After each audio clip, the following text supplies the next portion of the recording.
Hello viewers, এখানে কিছু কাতল মাছ আছে। আমি আপনাদের কাছে এটা রান্না করে দেখাবো।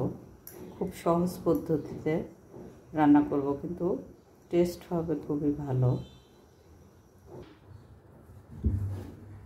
প্রথমে আমি মাছটা ভাজার জন্য তেল নিয়ে নিব,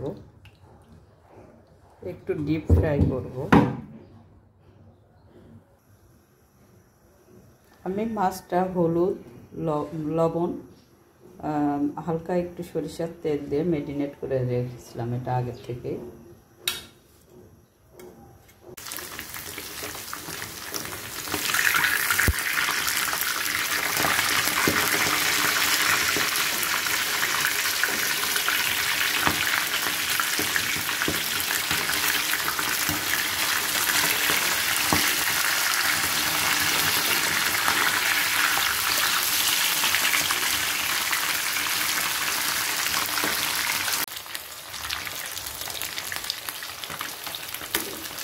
এই পাশ ও পাশ করে পুরো মাছটা আমি ভালো করে ভেজে নিয়েছি। মাছ ভাজাটা যদিও একটু ডিফিকাল্ট, খুবই তেল ছিটে পড়ে।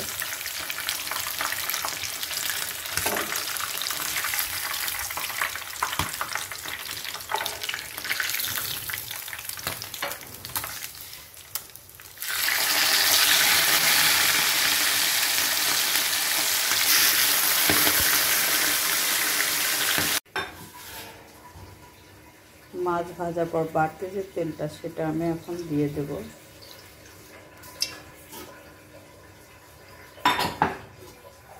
সাথে অল্প আর একটু অ্যাড করবো তেল। এবার আমি দিয়ে দেব পেঁয়াজ বাটা 1 চামচ, 2 চামচ পেঁয়াজ বাটা, 7 চামচ রসুন বাটা, 1 চামচ জিরা বাটা, 7 চামচ আদা বাটা।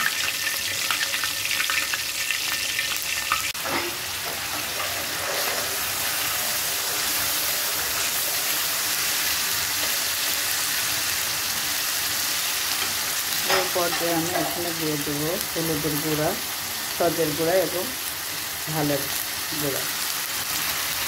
1 চামচ, 7 চামচ করে আছে। হলুদের গুঁড়া 1 চামচ, সজের গুঁড়া 1 চামচ এবং ঝালের গুঁড়া 1 চামচ। একটু পানি অ্যাড করবেন মশলাটাকে ভালোভাবে মেশার জন্য।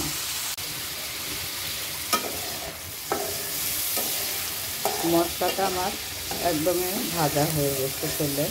এখন আমি বাড়তি পানি অ্যাড করব, 1 কাপ পরিমাণ পানি অ্যাড করব। এখানে পানি বেশি দেওয়া লাগবে না, যেহেতু মাছ আমি ডিপ ফ্রাই করে নিয়েছি। লবণ অ্যাড করে দেব।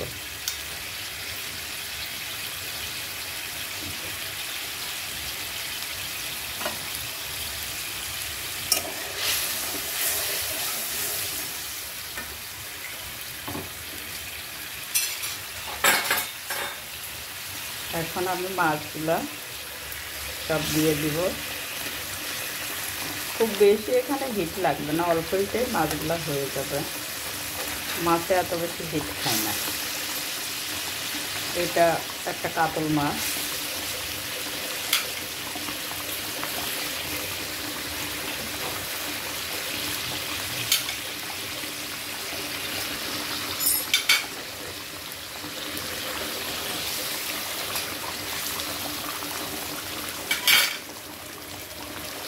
আমি 10 মিনিট পরে আবার ফিরে আসবো।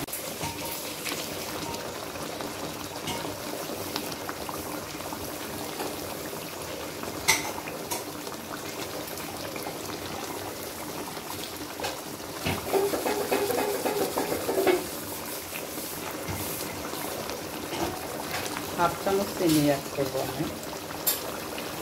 চিনিটা টেস্ট বাড়ায় খাবারের। একদম শেষ পর্যায়ে রান্নাটা আমি মরিচ অ্যাড করে দেব, আর দেব একটু গরম মশলা রান্নার